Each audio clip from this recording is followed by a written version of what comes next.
हम हैं हड़प्पा निवासी।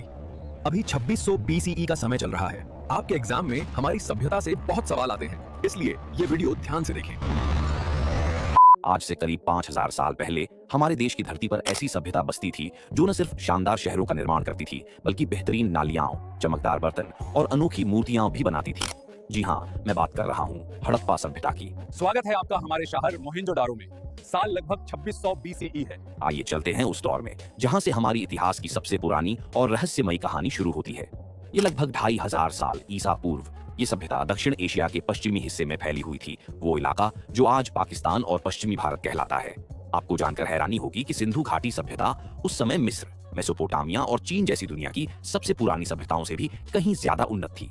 सन 1920 में जब भारतीय पुरातत्व विभाग ने यहाँ खुदाई करवाई तो हड़प्पा और मोहनजोदड़ो जैसे दो बड़े नगरों की खोज हुई।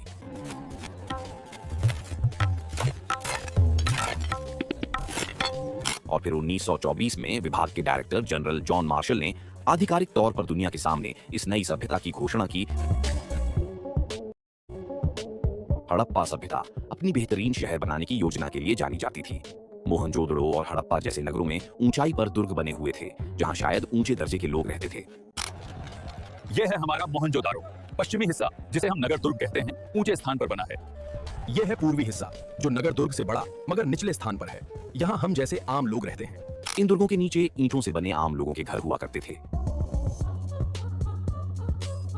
इस सभ्यता की सबसे खास बात थी ग्रिड सिस्टम, मतलब सड़कों को इस तरह बनाया जाता था कि वे एक दूसरे को सीधी 90 डिग्री पर काटे।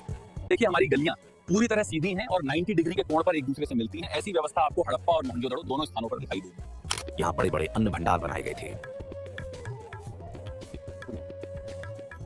हड़प्पा सभ्यता वाले पक्की ईंटों का इस्तेमाल करते थे, जबकि उसी समय मिस्र में कच्ची ईंटों का प्रयोग होता था।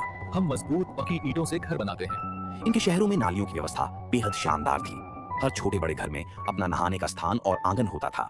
कालीबंगा में ज्यादातर घरों में कुएं नहीं मिले। लोथल और धौलावीरा जैसे नगर मजबूत दीवारों से घिरे हुए और हिस्सों में बटे हुए थे।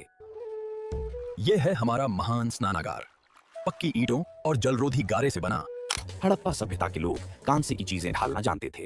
तांबा राजस्थान की खेतड़ी की खदान से मिलता था और टिन शायद अफगानिस्तान से लाया जाता था।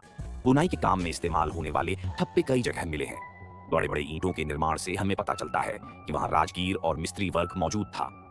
ये देखो हमारी सील्स, स्टीटाइट से बनी, गेंडा बैल और पशुपति के चित्र। हड़प्पा वाले नाव, मनके और मोहरे भी बनाते थे। मिट्टी की मूर्तियां और चमकदार बर्तन बनाना उनकी खास पहचान थी। सोना, चांदी और कीमती पत्थरों से आभूषण बनाने वाले जौहरी भी वहां होते थे।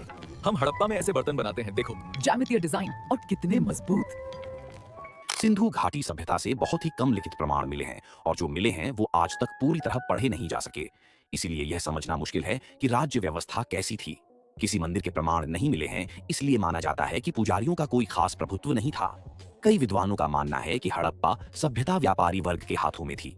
कुछ विद्वानों का यह भी कहना है कि वहां कोई शासक वर्ग नहीं था, सबको बराबरी का दर्जा मिला हुआ था।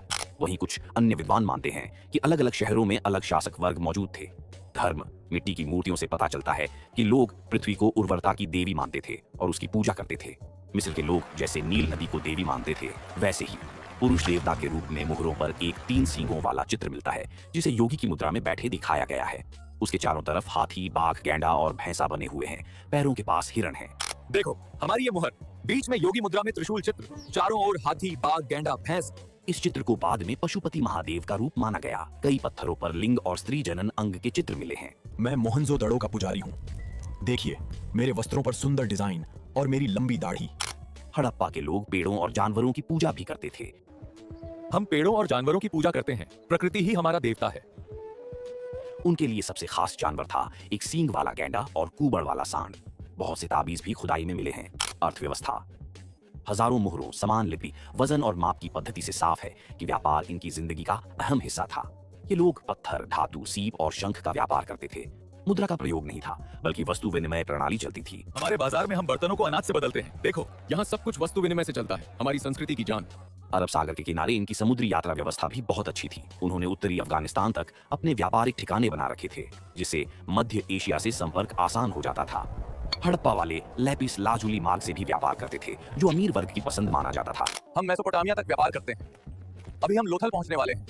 यही हमारा सबसे बड़ा समुद्री व्यापार केंद्र है। अब सवाल ये उठता है कि आखिर इतनी महान और उन्नत सभ्यता अचानक गायब कैसे हो गई। इतिहासकार मानते हैं कि लगभग 1800 ईसा पूर्व के आसपास सिंधु घाटी सभ्यता का पतन शुरू हो गया था, लेकिन इसके कारण आज भी पूरी तरह साफ नहीं है। कुछ विद्वानों का मानना है कि इंडो यूरोपियन जनजातियां, जिन्हें हम आर्य कहते हैं, उन्होंने आकर इस सभ्यता पर हमला किया और धीरे धीरे इसे कमजोर कर दिया। दूसरी ओर कई विशेषज्ञों का मानना है कि इसके पतन का असली कारण प्राकृतिक आपदाएं थीं। कहा जाता है कि उस क्षेत्र में भूगर्भीय हलचलें हुई, जिनसे बार बार भूकंप आते थे। वहीं जलवायु में बदलाव भी हुआ, बारिश के पैटर्न बदल गए, कुछ जगहों पर नदियों ने अपना रास्ता बदल लिया, जिसके कारण खेतों में बाढ़ आई और खाद्य उत्पादन पर असर पड़ा।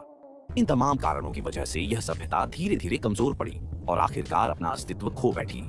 मतलब सिंधु घाटी सभ्यता का पतन अचानक नहीं हुआ, बल्कि यह एक धीमी प्रक्रिया थी जो कई कारणों से मिलकर हुई।